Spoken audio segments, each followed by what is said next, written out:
नमस्कार। ये उन दिनों की बात है जब हम बच्चे इश्क की पढ़ाई से ज़्यादा किताबों से होने वाली पढ़ाई में मशगूल होते थे। हालांकि एक वक्त ऐसा भी आया जब मेरे दिमाग का ये शुद्ध विचार शुद्ध घी से ज़्यादा अशुद्ध निकला।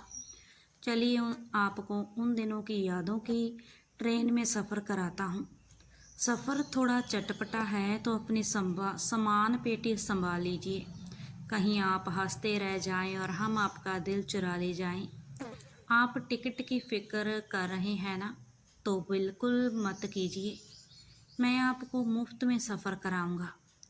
वो क्या है ना, कल वैलेंटाइन डे है, मतलब प्यार करने वालों का दिन। अब आप प्यार करने वालों की जेब पहले से ही ढीली होगी तो और ढीली क्यों करना। मेरी कहानी की शुरुआत होती है मेरे बिहार के एक छोटे गांव से दिल्ली जैसे महानगर में तबादला होने से। 12वीं के बोर्ड की परीक्षा के परिणाम में जब जिला के टॉपर्स की लिस्ट में मेरा पहला नाम आया तो गांव वालों के साथ साथ माँ बाबूजी ने मुझे अपनी आंखों का तारा बना लिया। बस फिर क्या था, मैंने इस शुभ मौके का तुरंत फ़ायदा उठाते हुए माँ बाबूजी के सामने दिल्ली के कॉलेज में पढ़ने की शर्त रख दी। हाँ, उस वक्त के हिसाब से मेरी शर्त कुछ अजीब ही थी। जैसे गांव का शोरा शहर की शोरियों के बीच कैसे पढ़ाई कर सकता है। कहीं बिगड़ गया तो, कहीं किसी गलत संगत में पड़ गया तो। गांव वालों के सवालों ने माँ बाबूजी को खूब लपेटने की कोशिश की, पर वो बेचारे कामयाब ना हो सके। चंद दिनों की मेरी मौन हड़ताल ने माँ बाबूजी को मेरी शर्त मानने पर मजबूर कर दिया। जब गांव से मेरे दोस्त मुझे रेलवे स्टेशन पर छोड़ने आए तो उनके चेहरे देखने लायक थे।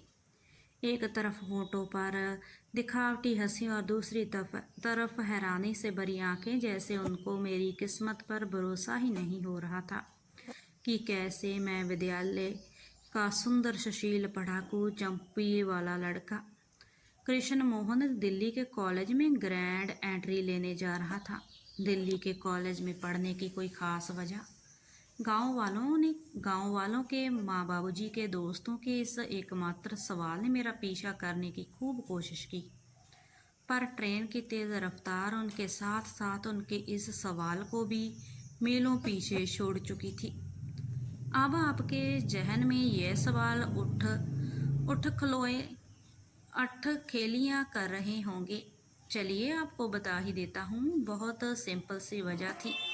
जब सालों पहले अपने किसी रिश्तेदार की शादी के चक्कर में दिल्ली गया तो वहाँ की हवा ने मेरे सुकोमल मन को छू लिया। हाँ, थोड़ी सी अद्भुत अशुद्ध ज़रूर थी, पर मेरे सपनों को उड़ान देने के लिए ज़रूरी थी। जैसे ही दिल्ली के कॉलेज में अपना पहला कदम रखा, मुझे मेरी आंखों पर भरोसा ही नहीं हुआ। जब कॉलेज का सीन ही कुछ ऐसा था, एक तरफ एक लड़का और लड़की एक दूसरे को अपने हाथों से आइसक्रीम खिला रहे हैं, दूसरी तरफ एक लड़का गिटार बजा रहा है और कई लड़कियां उसे शहद समझकर मधुमक्खी के झुंड की तरह घेरे हुए हैं। हद तो तब हो गई जब एक लड़के को एक लड़की की गोदी में लेटे हुए उसके हाथों से अंगूर खाते हुए देखा। मेरे दिमाग का शुद्ध विचार, जब हम बच्चे इश्क की पढ़ाई से ज़्यादा किताबों से होने वाली पढ़ाई में मशगूल होते थे, एक पल में अशुद्ध हो गया। तभी पीछे से किसी ने मेरी पीठ थपथपाई और कहा, सीन देखकर घबरा मत, कॉलेज ही है, अपनी दिल्ली का कॉलेज है। वो हर्ष भैया थे, मेरे सीनियर, मेरे कॉलेज के पहले साथी। मुझ पर अपनी सीनियरिटी सिर्फ सीनियर्स के सामने झाड़ी, वरना हमेशा अपना छोटा भाई की तरह प्यार किया। मैंने अपनी आंखों में शर्म को अपना दी और सब कुछ नज़रअंदाज करते हुए आगे बढ़ने लगा कि तभी किसी से टकरा गया। जब अपनी नज़रों को तनिक ऊंचा किया तो देखा खंबे जैसा लंबा लड़का अपनी पूरी पलटन के साथ मुझे गुस्से भरी लाल आंखों से देखे जा रहा था। मैंने माफ़ी मांगने की कोशिश की तो उसे खंबे ने, मेरा मतलब लड़के ने, मेरा गला पकड़ लिया। भगवान ने आंखें ऊपर देखने के लिए दी हैं, अपने आप को क्या समझता है वे। एक तरफ वो लड़का मुझे विभिन्नता प्रकार की गालियों से संबोधित कर रहा था और दूसरी तरफ मेरा बेवकूफ़ दिल था कि उसके लड़के के पास पीले रंग का सूट पहने खड़ी लड़की पर फिसलता जा रहा था। प्रीतम भाई रुको, क्या कर रहे हो? जूनियर है बेचारा, हर्ष भैया ने कहा। अभी जाने दे रहा हूँ इसे, इसे कहो संभल कर चले, उस लड़के ने कहा। एक तरफ हर्ष भैया ने मुझे कसकर पकड़े रखा था, दूसरी तरफ मेरा दिल चाह रहा था कि उस लड़की पर वही छलांग लगा दे।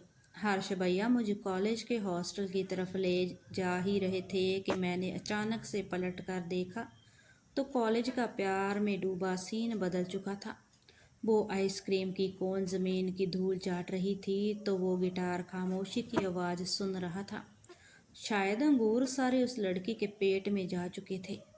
अब मैंने हर्ष भैया से इस बारे में आराम से पूछा तो उन्होंने बताया, कुछ पलों पहले जिस खंबे जैसे लड़के से तुम टकराए वो हमारे कॉलेज के प्यारिनबाद दल के हेड प्रीतम प्यारे थे और उनके साथ खड़ी पलटन उस दल के सदस्य। एक्चुअली ये एक ऐसा दल है जिसका एकमात्र नारा है कॉलेज में सिर्फ पढ़ाई, नो प्यार व्यार। जब भी इस दल के सामने कॉलेज में कभी कोई लड़का लड़की एक दूसरे से रोमांस करते हुए पाए जाते हैं, बस उनकी खैर नहीं। या तो वो लड़की उस लड़के की बहन बन जाती है या वो लड़का उस लड़की का भाई। वैलेंटाइन डे पर तो ये दल जोर शोर से फुल फॉर्म में सबकी बैंड बजाता है। हर्ष भैया अपने पीले दांतों को दिखाते हुए जोर जोर से हंसते हुए कहा, ओ तेरी, यहाँ भी बजरंग दल? मैंने हैरानी से पूछा। दोस्तों, यह कहानी आपको कैसी लगी हमें कमेंट में ज़रूर बताएं और वीडियो को लाइक शेयर ज़रूर करें। धन्यवाद।